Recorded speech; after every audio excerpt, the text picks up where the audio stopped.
economic ties with the Nigerians. It doesn't make sense to me. I'm just confused by it. Maybe some people can explain. Yeah, I mean, it is interesting, the kind of the reversal here, because I mean, I remember growing up, you know, in the 1980s and the 70s when it was Republicans saying, "Let's be tough on the Soviet Union." I mean, they're the, you know, they are the evil in the world. Right. I think clearly Russia is in a position of strength right now. Putin is strong because Obama has been weak for the last 8 years. And I think, as Jim has indicated, we need to step things up. We need to go from shaming to sanctions to potentially going into the next step, which would be certainly more strong. But what we have been doing up to this point is clearly not working. So we absolutely have to step it up in some way. Trump was excoriated throughout this campaign for suggesting we should try to have some sort of friendly relationship with Russia. And it is quite ironic because we have to remember back to both Bush, who called Russia a strategic partner, and then we know Russia invaded Georgia. But with that precedent, Obama came out with a Russian reset button. He negotiated a START treaty. He whispered in the ear of Medvedev, you know, I'll have more flexibility after the election. And then what did Russia do? Invade Crimea. So President-elect Trump has to think through this, think through the actions Russia has taken after being extended a friendly overture by presidents, and maybe President-elect Trump is the one who can make them a strategic partner. Certainly that would be great. We could avoid some of the atrocities we've seen in Aleppo, perhaps. But he has to do it with an eye to history and some of the precedent that we have there. Putin's a thug and he only understands strength. The Russians did go along with President Obama on really tough sanctions against the Iranians, sanctions that worked. And that was a terrific accomplishment. By the way, Hillary Clinton helped negotiate that. The reset fundamentally, though, was a failure. I think, and I think most Iranian people would say, I say that as a big Obama supporter. And I think Alice makes a good point. The United States should have retaliated sooner. We should have done this 6 months ago. I believe in President Reagan, which is peace through strength. This guy has seen a chance to move, and he has moved. And it's very telling what Donald Trump's saying. He doesn't just want good relations. This is a man who attacked a Gold Star family. He attacked POWs. He attacked a man with a disability. He attacked the Pope. And yet has never uttered a word of criticism of Vladimir Putin, who is a thug and a dictator. And that's pretty striking. Why is that? Who knows? I know what his son said in 2008. Donald Jr., very high up in the Trump organization, very successful businessman in that Trump family. And he said this, quote, Russians make up a pretty disproportionate cross-section of a lot of our assets. We see a lot of money pouring in from Russia. Now, that was 8 years ago. Maybe that's changed. We don't know because Trump won't release his tax returns. But there's some reason that we don't know why the only person or entity that this man will not stand up to or attack is Vladimir Putin. Well, it is, and one of the things that Donald Trump has repeatedly said is that Vladimir Putin had said something nice about him. I mean, he said this repeatedly. There's, you know, I guess the translation was wrong of what Vladimir Putin actually said. He said Donald Trump is bright, not meaning bright, intelligent, but like a sparkly, shiny, bright. And so there's some question about what Vladimir Putin actually meant. But that does seem Donald Trump. You know, if people are nice to Donald Trump, he's generally nice to them until they are not nice, and then he tries to counterpunch. I mean, I do think there's an element of that. You know, Donald Trump's whole campaign was by counterpunch. So he does play along with you until, remember, he used to like Ted Cruz, and then he came at him viciously. So they used to play footsie together a lot on this debate stage until they were at it, and then he went at Ted Cruz with everything he had, and he went after his wife, you know, his father, etc. So the good thing would be if this is just some sort of bizarre psychological problem that he sort of is like nice until he's not.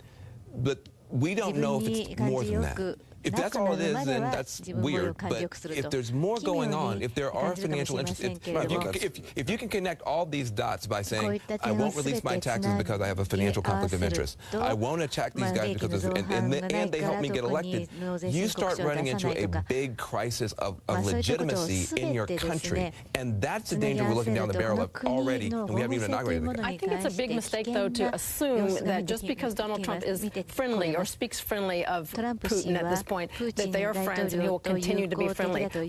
Well, we know they're not friends because Donald Trump has said that they had a relationship for a long time, but then finally admitted they never actually met, never actually talked. But certainly as he gets closer to inauguration, as he assumes the mantle of the presidency, and he is in the position to take force if needed, he's certainly going to be much stronger than we've seen to this point, because if Putin strikes against America and he is the president of the United States, of course he is going to He just struck against America. That's the whole whole point when we're talking about the fact that, listen, cyber war is real war in the 21st century. When a country strikes at you and cyber war, that's the real deal. And that has happened, and he's not responding. And he won't even believe our own spies. I think the question that he has is whether or not it was to influence the exact election or whether it was to influence for him, whether it was to undermine the American process. But it was an attack, wasn't it? I mean, it was stealing. And he's not saying that we shouldn't investigate that. He's saying we certainly should investigate that. His question... Well, actually, no, he's saying he's fine if somebody else wants to investigate it, but he's not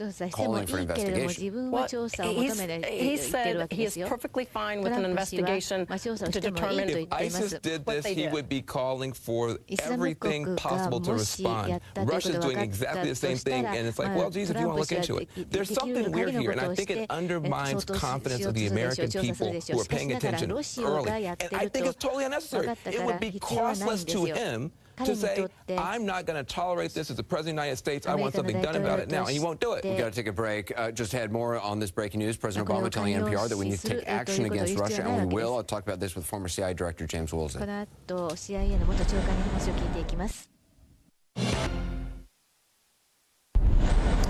More on our breaking news tonight. President Obama has told NPR that, quote, we need to take action and we will, unquote, in response to Russia's hacking. Joining me is former CIA Director James Woolsey and CNN military analyst and retired Army General Mark Hurtley. Director Woolsey, what do you make of President Obama's comments? What options does the United States have in a situation like this? Well, President Obama is kind of the master of the empty threat. It was 4 years ago that he threatened Syria with severe consequences if they crossed the red line and used chemical weapons against their own people. They did exactly that, and he shrugged and handed the problem over to Russia.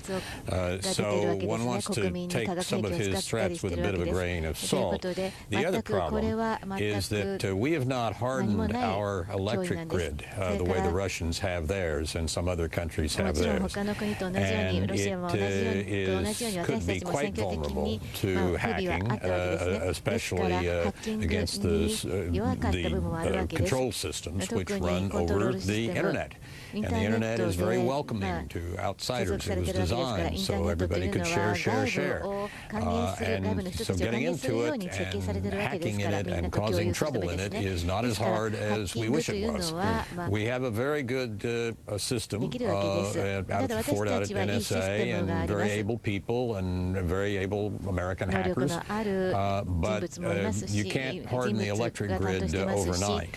And it takes some work and some commitment, and we've seen none of that from the Obama administration. I want to talk more about this. We've just got the audio of President Obama and what he said, so let's just play that, and then we'll continue the discussion. I think there is no doubt that when any foreign government tries to impact the integrity of our elections, that we need to take action, and we will at a time and place of our own choosing.